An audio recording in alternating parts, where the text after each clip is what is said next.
Presentation goes a long way when it comes to video games. When you're at a store or even an online retailer, one of the first things that catches your eye is the cover art. Good cover art can pique your interest and give you a small idea what the game is going to be like. It can even be one of the first things that come to mind when you're thinking about a particular game. I remember when Dragon Ball Z Kakarot was coming out and we were shown the official cover art. People had mixed feelings about it. On one hand, you had people calling it boring and plain, while the others were praising its more minimalist approach. I personally thought it was fine. It reminded me of the Spider-Man PS4 cover, and I think just having Goku in the front is simple but effective enough. Thinking back on that situation made me sit and ask myself, what are some of my favorite Dragon Ball game covers? With over 30 years worth of games, what are some of the ones that stand out to me, for better and for worse? Starting off, we have Super Dragon Ball Z. The art showcased here is from the Japanese version. Unlike the American box art, here we have a nice illustration of the characters featured in the game. There's 10 of them on the cover, and yet it doesn't feel cluttered or too busy. I like looking around at all the different poses the characters are making.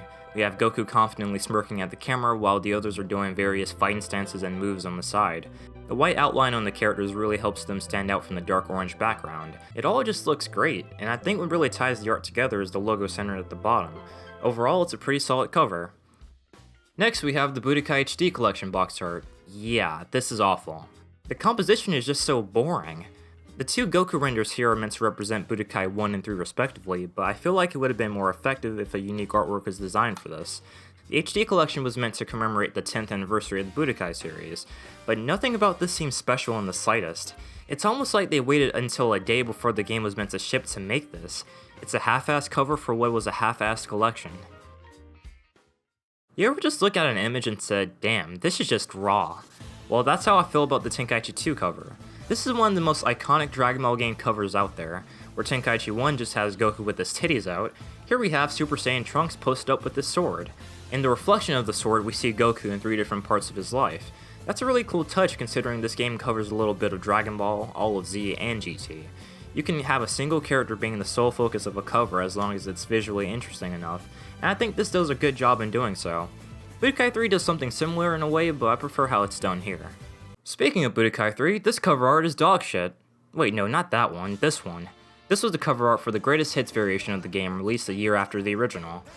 I don't think it's the worst thing ever, but it does feel like a step down from the OG Budokai 3 cover. The art here features Goku and Vegeta charging at each other with this brownish-orange fiery effect going on around them. The opacity on Goku's legs are weird in this. It took me 17 years to notice, but if you look closely, you can see Goku's foot in 2 places. It's kinda jarring. I think the artwork of Goku and Vegeta on their own is fine, but overall, this isn't one of my favorite covers. Next up, we have Budokai 2, a not-so-great game with a really nice cover. This was the first Budokai game to include the Buu saga, and they made sure you knew that on the box art. We have Kid Buu smiling like a crackhead in the background with both Gotenks and Goku on the sides, while in the foreground we see Super Saiyan Vegeta. It's unique in the fact that it's one of the only Dragon Ball games to have a holographic cover.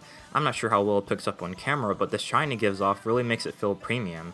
I get the same sensation when I look at Yu-Gi-Oh! Holos, and that's probably part of the reason why I like this cover so much. It stands out from the rest and is immediately something that comes to mind when I think of good cover arts. More anime games and more Dragon Ball games for sure should definitely have more covers like this. So we have one more game cover to talk about, and I'm not sure if this is a hot take or not, but Infinite World doesn't have a good cover. Say what you want about the game, but when looking at the front, it's just so much going on here. All I see is a sporadic placement of character renders with awkward posing. We have Goten over here tilted slightly and ready to fight air with his foot resting on Piccolo's head, while also at the same time overlapping with Gohan's foot. It's all over the place. Even the illustrations of the characters are boring. It reminds me of old YouTube thumbnails people would make for their Dragon Ball fanfictions. Hell, even if you go take a look at the Japanese art, it really isn't that much better. This one just reminds me of the "you got the whole squad laughing" meme. It's pretty clear that this is just generic Yamamura art, and all the characters are doing this static frowny pose at you, and there's just no energy here, and it's really dead looking. So pick your poison. Do you want cover art with the character renders just plastered all over it, or this generic looking one with the characters just blankly staring at you with the very static posing? But yeah, guys, so this has been some cover arts I think are pretty good, some ones I think are pretty bad. In the comment section, tell me if you agree with any of my picks, and tell me some of your favorite cover arts and some of your least favorite ones too. With that being said, I will see you guys in the next video. Peace out.